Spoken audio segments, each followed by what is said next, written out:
Hi hello friends, welcome to Pravana lifestyle. இன்றைக்கி நம்ம சேனலில் சூப்பர் அண்ட் ஹெல்த்தியான மஞ்சள் பூசணிக்காய் வச்சு எப்படி தோசை ப்ரிப்பேர் பண்ணுறதுன்னு பார்க்கலாம். நான் இன்றைக்கி 2 கப் அளவுக்கு மஞ்சள் பூசணிக்காயை நல்லா தோலெல்லாம் சீவிட்டு வாஷ் பண்ணிவிட்டு மிக்ஸி ஜாரில் சேர்த்துருக்கேன். அதோட 1 ஸ்பூன் ஜீரகம், 7லேருந்து 8 வரமிளகாய் சேர்த்து நல்லா வலுவலுன்னு அரைச்சி எடுத்துகிட்டு வந்துடுங்க.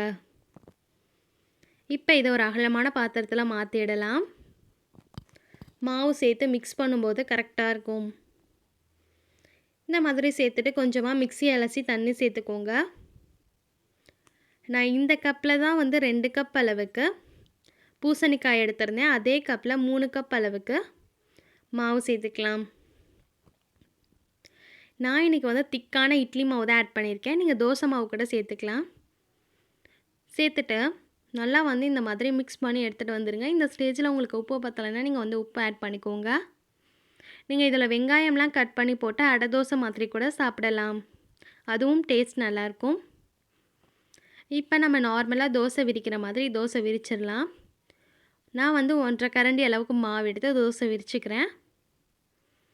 பாருங்கள், இந்த மாதிரி நல்லா விரித்து விட்டுடலாம்.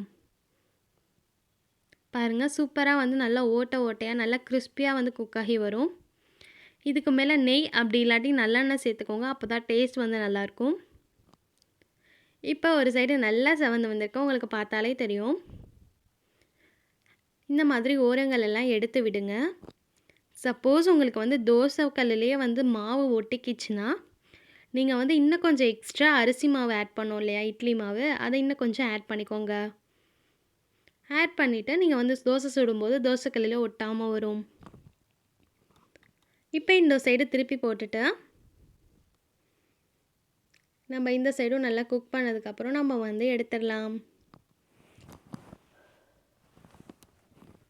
பாருங்கள், சூப்பராக ரெடி ஆயிடுச்சு.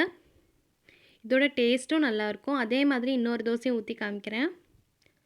1.5 கரண்டி அளவுக்கு மாவு சேர்த்துக்கலாம். சேர்த்துட்டு நல்லா விரித்து விட்டுக்கலாம்.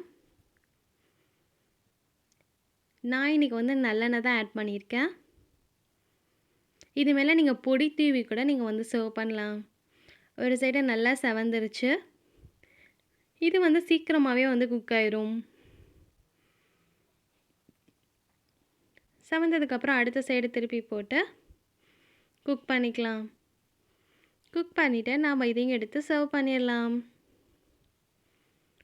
இந்த தோசை உங்களுக்கு பிடிச்சிருக்குன்னு நினைக்கிறேன். பிடிச்சிருந்துச்சுன்னா கமெண்டில் சொல்லுங்கள். இந்த ரெசிபி உங்களுக்கு பிடிச்சிருந்துச்சுன்னா மறக்காமல் நம்ம சேனலுக்கு ஒரு லைக் ஷேர் பண்ணிடுங்க, சப்ஸ்கிரைப் பண்ணிடுங்க, கூடவே இருக்க பெல் ஐக்கானையும் கிளிக் பண்ணிடுங்க. இந்நாள் இனிய நாளாகட்டும். தேங்க்ஸ் ஃபார் வாட்சிங். பாய்.